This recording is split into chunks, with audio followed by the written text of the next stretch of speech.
Dans ce restaurant de la banlieue d'Orléans, jusqu'à 110 clients sont servis chaque midi en temps normal.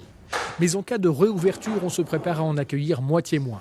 Il y aura d'office moins de chaises par table, en espérant que leur largeur d'1 mètre suffira, en l'absence jusque-là de consignes précises du gouvernement. Le pire, c'est l'incertitude de tout. On ne sait pas quand est-ce qu'on ouvre, on ne sait pas comment on va faire, on ne sait pas si on va avoir des clients, on sait rien. On ne sait pas si on va avoir la calme de tout. Donc c'est compliqué. Côté terrasse, c'est sûr, tout sera propre. Mais en salle, le traditionnel buffet d'entrée est condamné pour une durée indéterminée et il faut isoler comme on peut le côté bar pour accueillir des clients qui, eux aussi, sont impatients de revenir.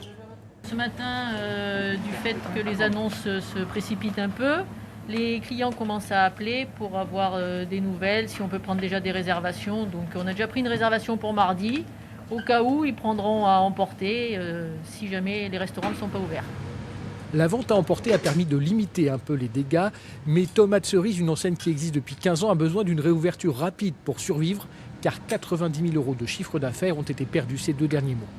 Le problème, c'est qu'il y aura des licenciements de salariés.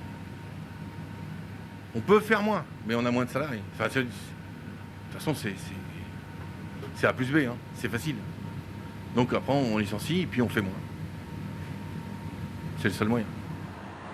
6 salariés et plus de 100 couverts à servir, c'est aussi le modèle économique de ce restaurant coréen, nouvellement créé, qui aurait dû être inauguré début avril. À cause du confinement, le chantier a pris du retard, mais le patron fera tout pour être prêt le 2 juin en cas de feu vert, même si à 7 heures, les frigos sont vides. On a tout fait la commande sur la fin de semaine. Parce que je ne sais pas, ils sont ouverts ce mardi, on peut ouvrir ou pas. On ne peut pas acheter avant. Moi, il y a tous des produits fraîches. Si j'ai acheté aujourd'hui, c'est-à-dire les dates qu'on est ouvertes, peut-être ça plus fraîche. L'enseigne précédente proposait ici auparavant un buffet à volonté, mais le nouveau patron a opté pour un service à l'assiette.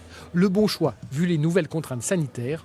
Plusieurs restaurants asiatiques ont décidé d'abandonner temporairement les buffets pour proposer un menu à la carte.